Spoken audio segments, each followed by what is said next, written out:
ഞാനാണെങ്കിൽ ഇവിടെയാണെങ്കിൽ മീൻ കറി വയ്ക്കാൻ മീൻ ചട്ടിയൊക്കെ ആരും കേൾക്കണ്ട കേട്ടോ. എന്നാലും ഞാൻ മോനും കൂടെ തൃപ്പൂണിത്തുറ കൊട്ടാരം കാണാൻ പോയിട്ട് തിരിച്ചു വരുന്ന വഴി ഒരുപാട് കാര്യങ്ങളൊക്കെ ഉണ്ടായിരുന്നു. ഇന്നലെ ഒരു സംഭവമായിരുന്നു ഒരു പോക്ക്.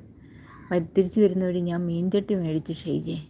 അവിടെ നിന്ന് വരെ കൊണ്ടുവരാൻ പാടായ കാരണം പൊട്ടിപ്പോയി ട്രെയിനിൽ. ഞാൻ അല്ലെങ്കിൽ കൊണ്ടുവരാമായിരുന്നു, അവിടെ ഇഷ്ടത്തിന് ഇരിപ്പുണ്ട്, ഇഷ്ടം പോലെ. ഇവിടെ പിന്നെ വിറക് ഒരുപാട് ചട്ടികളുടെ ആവശ്യമില്ല. ഇവിടെ അങ്ങനെ ഒത്തിരി അരച്ചങ്ങനെ കറി വയ്ക്കുന്ന തേങ്ങയൊന്നും അരച്ച് കറി വയ്ക്കുന്ന അങ്ങനത്തെ ആവശ്യമില്ല.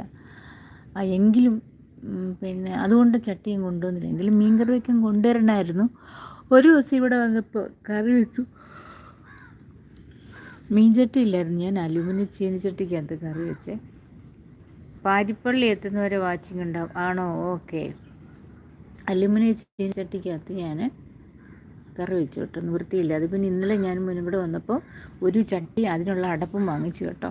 ചട്ടിയൊക്കെ എനിക്ക് ഇഷ്ടപ്പെട്ടു. അതിൻ്റെ തന്നെ മൺചട്ടി അടപ്പിന് രണ്ടിനും കൂടി 250 രൂപ. സന്തോഷമായി പക്ഷേ എനിക്ക്, കാരണം വെച്ച് കഴിഞ്ഞാൽ എന്ത് കിട്ടിയാലും എനിക്ക് കറി വയ്ക്കാമല്ലോ. പക്ഷേ ഇത്